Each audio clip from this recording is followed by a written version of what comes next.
Hey guys, in this video, I want to give you 3 different strategies and tactics to make the ads you are running on Facebook or Google or wherever you're running ads as a detailer more effective. If you don't know who I am, my name is Luke Wilson. I own and operate a detailing business out of Nashville, Tennessee called Wilson Auto Detailing, as well as built a training business online for detailers who need training but don't know where to get it. So the reason why I'm giving you guys these 3 tactics today is because I think in the detailing world, a lot of people are kind of like, hey, pay me to run your ads, pay me to run your ads, pay me to run your ads. And because detailers don't know how to run ads from a literal technical point of view and strategic point of view, they pay people to do things that are really straightforward. And I'm not saying you shouldn't pay people to do things that you don't know how to do, but what I'm saying is there's a difference between paying somebody to tie your shoes and then paying somebody to make your shoes, right? It's like, if you don't know how to tie your shoes, yeah, you might pay somebody to tie your shoes, but you could learn how to tie your shoes in 30 seconds, right? If you're over the age of 9 years old, right? And so if you want to make your own shoes, I would just pay somebody to make the shoes and I'd buy them, right? Because I don't want to learn all the technical skills that go into that. And that's kind of how I think about running ads, right? You can run ads or pay somebody to run ads, but if there's some really simple things that you can be doing to either, number 1, run your own ads, or number 2, ask the right questions to the people who are running your ads so that they are properly optimized and you define the relationship that you have with that person or agency better as a detailer, well, then I want to help you do that. So the very first thing that I want to highlight here in terms of improving the way ads are run, and we're going to contextualize the ad that's being run. So let's just pretend you're running an ad that basically has a call to action for a lead or somebody who is a potential customer who sees the ad to give some information to you. So they, it's not just hey, click here and call us or click here and text us. It's hey, click here and fill out a little bit of information. So that's what we would call a submission form, right? It's very, very simple, but it's just hey, what's your name, email, and then we're going to contact you. So by and large, across the board, this is true for people who are potentially trying to take advantage of a deal for detailing in any capacity, ceramic coatings, PPFs, interior, exterior details, whatever.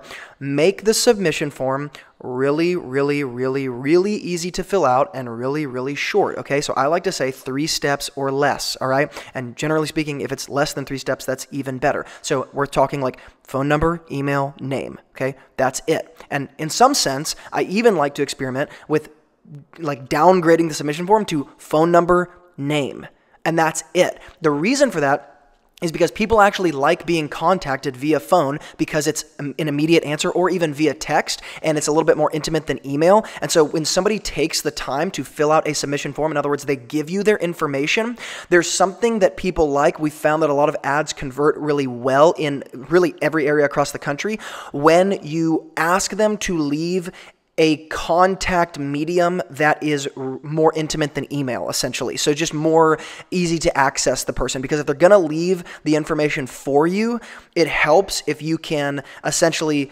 assure them that you are going to contact them in a way that's easy for them to reach back out to you. So text message works really well, phone number works really well, okay? Now, the second thing so again, that's just simplicity in your submission form. Don't ask them for address, name, number, maiden name, how many kids they have, shoe size. Don't do that. It doesn't make any sense. In other words, don't ask them to leave a bunch of details about what they want and the type of car they drive and all that sort of stuff, right? Because you're just trying to take someone from a lead to putting them on the phone. You're just trying to change communication medium. A lot of detailers don't understand this, and a lot of agencies, again, will ask you to pay them thousands of dollars a month to do things that they don't really even know what they're doing, right? I'm not saying all agencies are this way, but in some sense, you need to understand as a detailer, the guys who are saying, hey, pay me $5,000 a month to run your ads, it's not that they don't know what they're doing, but they are experimenting with your money. And that's fine, because that's the way ads work in a lot of ways, but there's a certain level of context that it's helpful to have as a detailer if you're going to give somebody your money to experiment with to see what works, so that you can actually judge what is and is not working, okay? Because a lot of marketing agencies or individuals who are marketing to detailers because they feel like it's a good breeding ground for people who are not technical, and therefore they can make a lot of money because detailers are not technical, a lot of those guys will promise a lot of leads, but they're not necessarily converting a lot of customers. And so it's well, wait a second. I'm paying you thousands of dollars a month not to get me leads, but to get me customers. So what's going on here? So short submission forms is just a good rule of thumb. And I'm not saying it always has to be that way, but these are just broad general rules of thumb that would be helpful for you as a detailer if you're paying somebody to look at what's going on and just be hey, wait a second. This submission form is really, really long, and we're asking people to give us 10 pieces of information. Maybe that's why it's not working, right? Okay, the second thing that I like to, along the same lines of the context of a customer or a lead giving you information via submission form, in that submission form, when they submit information or before they submit information on the landing page that they are going to submit the information on, I like to give people a deadline of when you as the detailer will reach out to them. So in other words, the lead is more likely to give you their information, their phone number, email, name, if on that page there's a certain promise of when you as the detailer will respond. So I'll give you an example. So I would just call this like time to response, like TTR, okay? So that's not a technical term. That's just a term that I made up with my own team when I was running ads in my detailing business years ago. I don't do a ton of ads in my detailing business anymore because we have such a strong organic foundation, and we used the ads to build an organic foundation, and we don't really take a lot of new customers because we are literally stuffed to the gills. But that being said, I help a lot of detailers run ads for free because I'm not trying to make money from you guys running ads. I'm just trying to help you allocate your dollars better. And so the point in me saying this is the quicker the response time, the more likely or the less costly the lead becomes. So if I say, we always respond within 2 minutes of you submitting your information. Well, if you read that on a landing page as a lead, you're like, oh yeah, I'll give you my information because I'm going to get a callback or a text in 2 minutes. That's insane. Let's just pretend that the opposite is true. Let's just do a thought experiment. Let's say we always respond within 1 year, right? No one is going to fill out that response form because they're like, dude, a year? Like I'm not even thinking about detailing anymore. And so the point is, if you run the logic of that to each extreme end, you can see why it's valuable. That's why I do it that way. So generally speaking, I like to make it less than 12 hours if you can, because over 12 hours in terms of a response time, a lot of times the person you call or text or contact will not even remember that they submitted a form. That's how horrible people's attention spans are. Okay, they actually submitted a form less than more than 12 hours ago, and they can't remember that they did it. And so I would encourage you as a detailer, if you are in the beginning stages, to try to be really radical with this because it's something that will immediately help you, and there's just no reason not to do it. Like you don't have a bunch of money resources to spend, and so you have to spend your time resources. And so this is where I would say like, hey, we respond in less than an hour, like less than 60 minutes.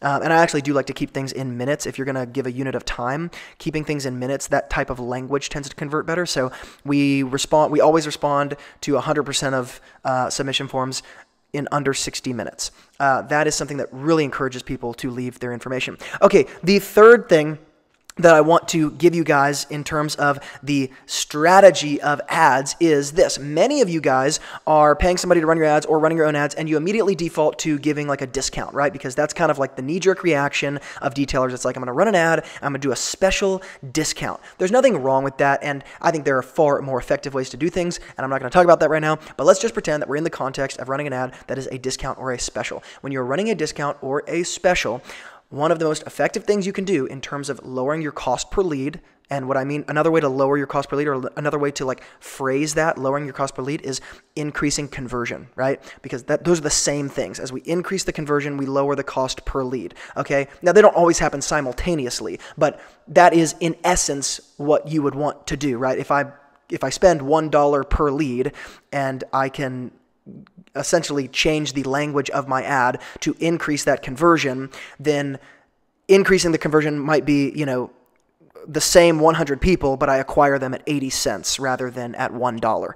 I've increased the conversion rate essentially. Okay, so that being said, I'm not trying to get into semantics, okay, because there's a point at which those semantics fail if you dissect them far enough. So the point is in what I'm saying here is if you are running a discount special, attach a reason why you are running the discount special. So the reason for this is when people are scrolling through seeing ads, one of the things that causes a lead to stop and submit a form and actually take advantage of a discount is a reason why. And this would just be called, like, in terms of like a cognitive bias, we would just call it reason respecting bias. When you give people a reason as to why something is done, it actually causes them to take an action or allow for something. So there was a study done at Stanford where they actually got college students to cut in line at the printer in the library, and they had 3 different categories. They had one college student cut in line and not give a reason, and basically when they did that, the people freaked out, right? They were like, why are you cutting in line? Like, get to the back. Secondly, they had a college student cut in line, but then give a reason, but the reason did not have anything to do with why they were cutting in line. So the reason was irrelevant. So essentially he would cut in line, get in front and to use the printer, and then say, hey, sorry, it's really hot outside. And the people in line would be like, oh yeah, no problem, just go ahead and get to the printer. And then they had a third person, they would just give a reason, and the reason would be relevant. So they're like, hey, sorry, I'm late to class, and this is my final grade for this class. I really need to get this like immediately, or I'm going to fail. And then the same exact result happened where people were totally okay with the fact that he was cutting in line. And the interesting thing about that study is that you can give a reason even if it's not relevant to the situation, and people actually tend to understand or like become empathetic when you give a reason, or they take an action or allow for something even if the reason is totally irrelevant. So my point is, when you're running in ads for a discount to try to get people to take an action, give a reason. The easiest way to do this is to attach it to something seasonal or to attach it to something unique. So hey, we're running this special for this amount of time, and here's why. We're encouraging local people to take care of their car's paint before the winter hits, and it's too late, right? And there's even a little bit of like fear in that language, which is kind of good because fear kind of causes people to take action as well. And so the point is, it's a discounted rate, it's a discounted special, but there's a reason for the discount. When you just arbitrarily run an ad at a discount, you're going to spend a lot more money acquiring those leads because people do not take action nearly as often when you're just arbitrarily discounting things. A lot of times it actually can work against you. People become kind of skeptical and they're like, well, why are you doing this? So it's kind of that ironic thing about pricing structure. It's like people want a deal, and yet when you give a deal, they wonder why your price is lower than the other person's. That's actually something we've run into a ton when I've been helping detailers run their own ads. Again, I really do this for free. I don't do consulting or anything.